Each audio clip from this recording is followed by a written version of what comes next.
নমস্কার বন্ধুরা, কেমন আছেন সবাই? আমি এখন একটু ভালো আছি। আর আপনাকে সবাই সগের ঘরে নিমন্ত্রণ। দেখেন, কাঁঠালের সিজন তো প্রায় চলে গেছে গা। এখন লাস্ট কাঁঠাল আছে এইটা। এরপরে কিন্তু কাঁঠাল আমাকে বাড়িতে আর নাই, এটাই শেষ। তাই ভাবলাম কি কাঁঠাল যখন শেষই হয়ে যাবো, খালি কাঁঠাল না, কাঁঠালের সিজন শুদ্ধ শেষ। তার আগে যদি কাঁঠালের এই রেসিপিটা না করি তাহলে তো ভগবান আমার পাপ দেব। এই নিকে চলে আসি কাঁঠাল নিয়ে, পাকা কাঁঠাল একদম আমার গাছেরই। এটা দিয়ে সুন্দর একটা রেসিপি বানাবো। কি রেসিপি করুম জানেন? যেরকম আমরা তালের বড়া বানায় খাই, আজকে সেরকম কাঁঠালের বড়া বানায় খাবো। এত সহজ বানাইতে, খাইতে তো দুর্দান্ত স্বাদ। আর বেশি কিছু উপকরণও লাগে না। আপনাকে মনে যা চায় তাই দিবেন, না চাইলে কিছুই দেওয়ার দরকার নেই, খালি কাঁঠাল দিয়ে নেবো। চলেন রেসিপিটা শুরু করা যাক। কাঁঠাল নিয়ে রান্না করে এসে পড়ছি। আর কাঁঠালটা ভেঙে নেবো, তার আগে হাতে সর্ষের তেল মাখাই নেবো। নাহলে কাঁঠালের আঠা তো জানেন, লাগলে পরে সারে না। হাতে তেল মাখাই নি।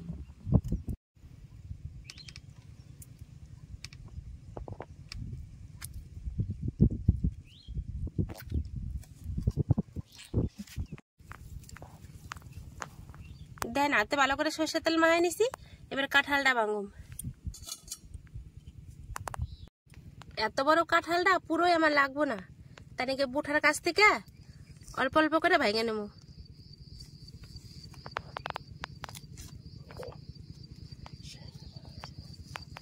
কি সেন্ট বেড়ে!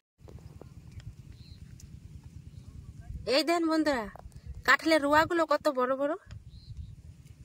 তবে হ্যাঁ, রংটা কিন্তু একটু সাদা সাদা, তাতে কি আছে, স্বাদ হলেই হচ্ছে, সাদা সাথে সঙ্গ নেই।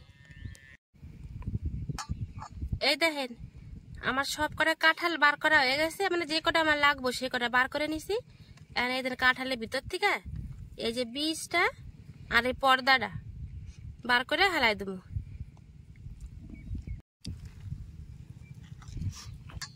দেখেন, এদিকে তো আমার কাঁঠালের থেকে সব বীজগুলো বার করা হয়ে গেছে গা। আর দেখছেন কাঁঠালের রস কতখানি বেড়ে গেছে বীজ বার করতে করতেই। এবার সব করে কাঁঠাল রে আমি হাত দিয়ে ভালো করে ছেনে নেবো। দেখেন যে আমি তাল গুলাই, সেমাই আমি কাঁঠালটাও গুলাই নিছি। আর দেখেন যেমন তালের ভিতর থেকে আঁশ বেড়ায়, কাঁঠালের থেকেও কিন্তু আঁশ বেড়াইছে। আর এটারে আমি এটা মশারি দিয়ে ছাইকে নেব। দেখেন বন্ধুরা, আমি এনে ছোট ছোট 2 টুকরা মশারির নেট নিয়ে নিছি। আর এর মধ্যে অল্প অল্প করে দিয়া আমি কাঁঠালটা ছাইকে নেব।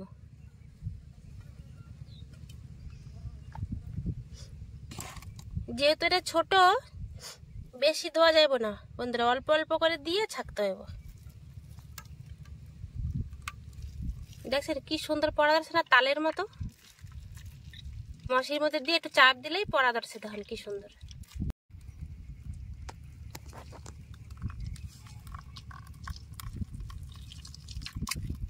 দেখছেন আমার সব কিন্তু কাঁঠাল ছেঁকা হয়ে গেছে গা। কাঁঠালের বড়া পিঠা বানানোর নিগা আমি এই বড় একটা বাটির মধ্যে প্রায় 700 গ্রামের মতো ময়দা নিয়ে নিছি। আর এর ময়দার মধ্যে আমি আরো কিছু উপকরণ মিশাবো, সেটা আপনাদের দেখান ধরছি। এই বড়া পিঠা বানানোর নিগা যে আমি ডোটা বানাবো, মানে ময়দার মধ্যে আমি চিনি দিয়ে দেবো। আপনারা চিনিটা নিজেকে স্বাদ মতো দিবেন। যেমন কাঁঠালটা যেরকম মিষ্টি হবো সেরকম বুঝে শুনে চিনিটা দিবেন। আমার কাঁঠালটা তো খুবই মিষ্টি, তাই আমি 700 গ্রাম ময়দার নিগা এই চামচ করে মাইবা 5 চামচ চিনি দিয়ে দেবো।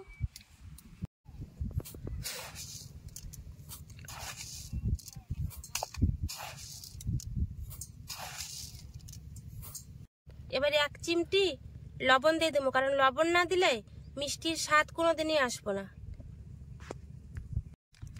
এই প্যাকেটটার মধ্যে 200 গ্রাম সুজি আছে। আমি এই প্যাকেটটা ছিঁড়া হাফ, মানে 100 গ্রাম সুজি দিয়ে দেবো।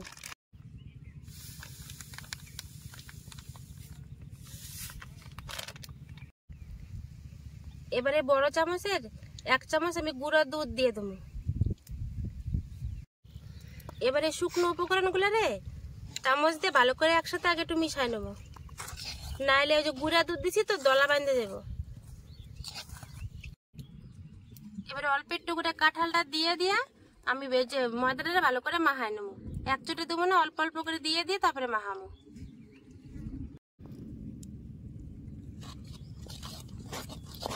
কাঁঠালটার এত সুন্দর গন্ধ বেরান ধরছে না, বিশাল সুন্দর সুগন্ধ দিছে। চামচ হইব না বন্ধুরা, হাত লাগাইতে হইব। আমি এবার হাত দিয়ে ভালো করে ছেনে নেব।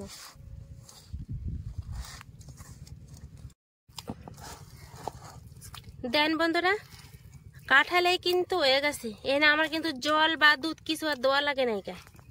এখন আমি এটা ঢাইকে থুয়ে দেবো, উনানটা ধরামো, ততক্ষণে চিনিও গলে যাব আর এই যে সুজি দিছিলাম সুজিটাও ফুলে যাব। তাহলে বেশ সুন্দর আমার এই যে মাখাটা রেডি হয়ে যাব। বেশ, এবার ঢাকা দিয়ে রাখ। উনানটা ধরাই আমি কড়াই চাপাই দিছি। এখন কড়াইতে এই যে সাদা রিফাইন তেল দিয়ে দেবো।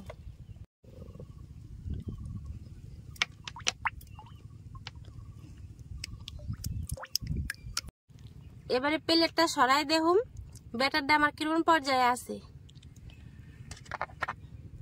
এ দেখেন বন্ধুরা, কি সুন্দর ফুলে গেছে না? সুজিটাও বেশ সুন্দর ফুলে গেছে, তার নাকি ফুলা ফুলা লাগা ধরছে।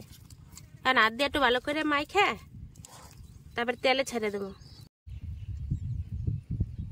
চিনিটাও বেশ সুন্দর মতো গইলা গেছে গা। আর আমি ময়দাটা হাত দিয়ে ভালো করে আবার মাহায়ও নিছি। এদিকে তেলও গরম হয়ে গেছে কড়াইতে। এবার ছোট ছোট করে এই যে বড়াগুলো দিয়ে দেবো। ছিল না ওটা,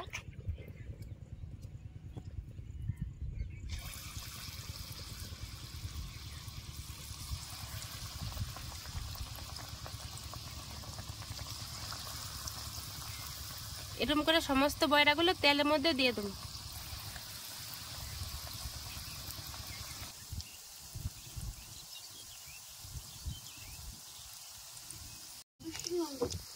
দেন সবকটা আমার বড়া পিঠা বেশ সুন্দর ফুলে গেছে। এবার আমি একটু নাড়াচাড়া দিয়ে উল্টাই নেব। কাঁঠালের বড়াগুলো কি সুন্দর ফুইলে, এটা কত বড় বড় হয়েছে দেখেন।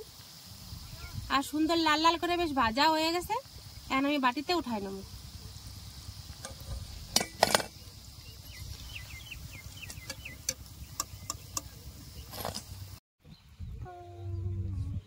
ওই একইভাবে আমি সব কটা এই যে কাঁঠালের বড়া ভাজা উঠাই নেব।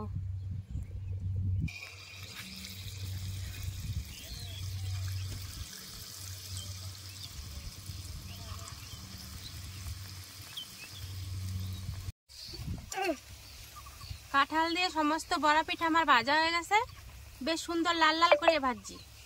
এবারে উঠাই নেব।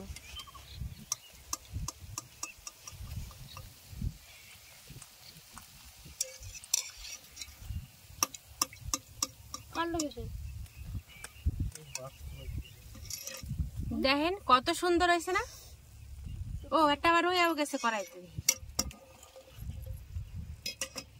এইবারে দেখেন কত সুন্দর হয়েছে। এবারে খাই দেখুন কেমন হয়েছে। ঋতু পরিবর্তনের সাথে সাথে প্রকৃতি বদলায়, প্রকৃতির সাথে সাথে প্রকৃতির ফুল ফল আবহাওয়া সব কিছুই বদলায়।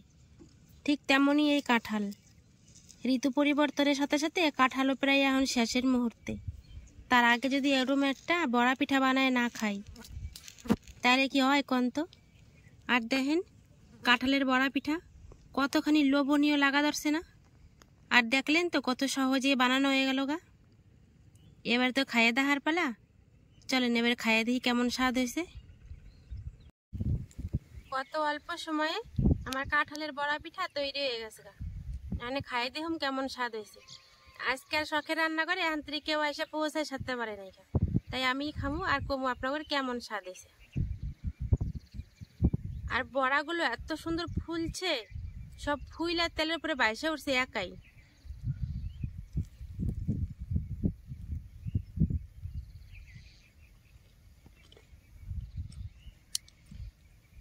দারুণ স্বাদ হয়েছে খেতে। উপরটা বেশ মুচমুচা আর ভিতরটা নরম তুলতুলা। যেমন তালের বড়ার স্বাদ তালের মতন, ঠিক তেমনি কাঁঠালের বড়ার স্বাদও কাঁঠালের বড়ার মতো। দারুণ সুন্দর সুগন্ধ। যদি আমার সহজ রেসিপিটা আপনাকে ভালো লাগে তাহলে অবশ্যই এটা লাইক কমেন্ট সেটা সাবস্ক্রাইব করে দেবেন। আর ফেসবুক থেকে দেখলে ফলো করতে যেন ভুলেন না। তাহলে আজকের ভিডিওটা এখানে শেষ করলাম, দেখা হবে পরে একটা ভিডিওতে। আর আপনার করে একবার হলেও যদি এখন তোর হাতের কাছে কাঁঠাল থাকে আপনাকে, তাহলে অবশ্যই একবার এলেও বানাবেন, যাকে দুধ দেন তো স্বাদ হয় খাইতে। নমস্কার।